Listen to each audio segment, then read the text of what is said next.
Rogerti hyri në shtëpi si një lojtar që në pamje të parë mund të mos dukej kërcënues për të gjithë, por në fakt ai u fut me një qasje shumë të qartë, për ça dhe sundo. Kjo është një nga strategjitë më të vjetra dhe më efektive në çdo lojë sociale, dhe ai po e përdor me një qetësi dhe llogari që jo të gjithë brenda shtëpisë po arrin ta kuptojnë në kohë.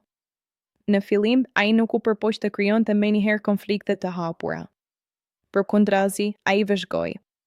Pas se kush ishte afër me kë, kush kishte ndikim, kush ishte emocional dhe kush ishte më racional. Dhe pikërisht aty filloi loja e tij e vërtetë. Sepse një lojtar i fortë nuk është ai që bërtet më shumë, por ai që lëviz fijet pa u kuptuar. Marrëdhënia mes Mirit dhe Selinit ishte një nga aleancat më të forta brenda shtëpisë.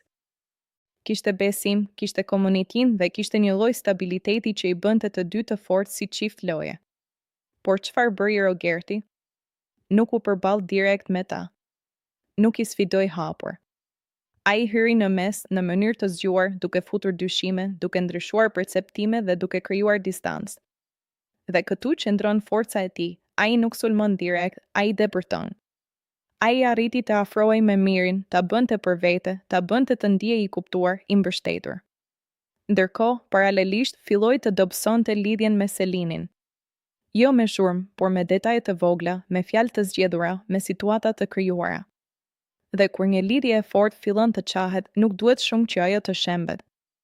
Arbëri e thot shumë qartë si opinionist, kur ta kuptosh ti, Miri, se kush është Rogerti, do jetë vonë. Sepse Rogerti nuk është thjesht një banor, ai është një lojtar strategjik. Ai nuk luan për emocione, ai luan për rezultat. Nuk i intereson kush mbetet pas, kush lëndohet apo kush shgënjehet. E vetmja gjë që i intereson është loja.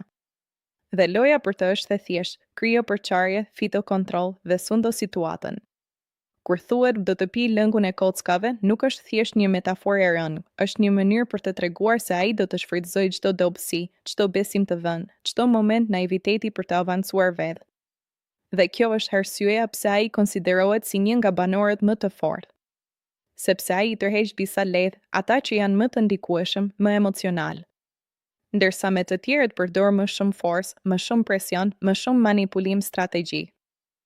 Ai e ndryshon qasjen sipas personit. Dhe kjo është inteligjencë loje. Por pyetja e madhe është, a do ta kuptojnë të tjerët në kohë?